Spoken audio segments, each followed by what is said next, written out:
Buenos días, profesor. Hoy les vamos a hablar sobre la comparación de la osteología del miembro anterior y posterior del equino. Yo voy a hablar sobre la comparación de la escápula del miembro anterior y el uso de la cadera del miembro posterior del equino. La escápula topográficamente se encuentra proximal al húmero. Los huesos de la cadera. Tenemos aquí al ilion, que se encuentra lateral al sacro. Luego tenemos el isquion, que se encuentra caudoventral al ilion.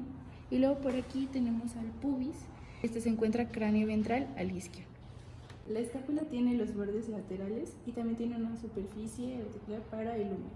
En cambio, en el hueso de la cadera también tiene los bordes y tiene una superficie articular para el fémur llamada acetábulo.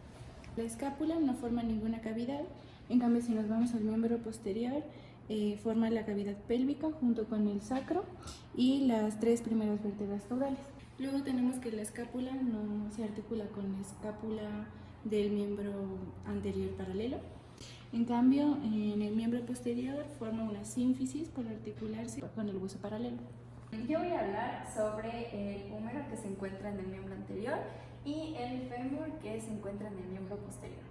Topográficamente el húmero se encuentra distal a la escápula y proximal al radio y a la ulna. En el miembro posterior el fémur se encuentra distal a los huesos de la cadera y se encuentra proximal a la fíbula y a la tibia.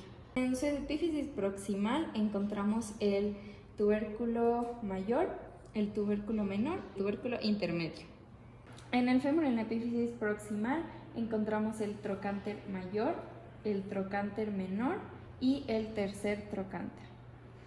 En la epífisis distal del húmero encontramos la fosa del olecrano. En la epífisis distal del fémur encontramos una fosa intercondilea que se encuentra entre los cóndilos. En el fémur además encontramos la patela, que es un hueso sesamoideo que se articula con la tróclea del fémur en su epífisis distal. Yo voy a hablar acerca del radio en el miembro anterior y la tibia en el miembro posterior. Topográficamente el radio se encuentra craneal a la ulna y se encuentra proximal a los carpos.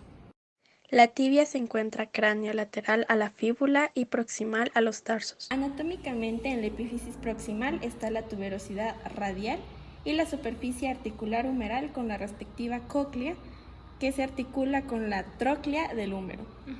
En la tibia, en la epífisis proximal, se encuentra la tuberosidad de la tibia. Tenemos dos cóndilos, el medial y el lateral, y ahí se encuentra una eminencia intercondilar. En el radio, la epífisis distal se encuentra la cresta transversa, la apófisis estiloides medial y lateral. En la tibia, en la epífisis distal, tenemos el maliolo lateral y el maliolo medial. También voy a hablar de la ula, que se encuentra en el miembro anterior, y la fíbula, que se encuentra en el miembro posterior.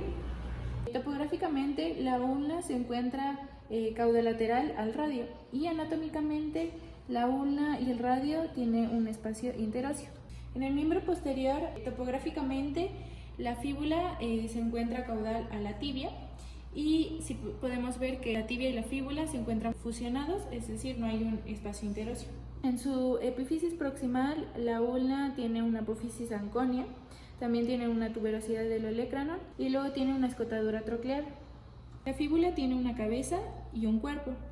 Ahora voy a hablar sobre los carpos, los tarsos, metacarpos, metatarsos y las falanges del miembro posterior y anterior.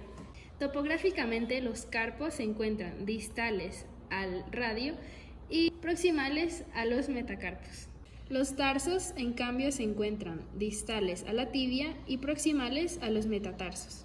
Los carpos son 7 huesos formados por el carpo radial, carpo intermedio, el carpo ulnar y por último el carpo accesorio. Los tarsos son 6, que en su fila proximal está el calcáneo y el talo. En cambio, en la fila distal de los carpos encontramos el carpo 2, 3 y 4. Y en la fila distal de los tarsos encontramos al hueso central del tarso y los tarsos 2, 3 y 4. El metacarpo se encuentra distal a los carpos y proximal a la falange proximal. En cambio, el metatarso se encuentra distal a los tarsos y proximal a la falange proximal. podemos observar que el metatarso es más alargado en comparación al metacarpo. Además, el metacarpo 3 y el metatarso 3 son los más desarrollados.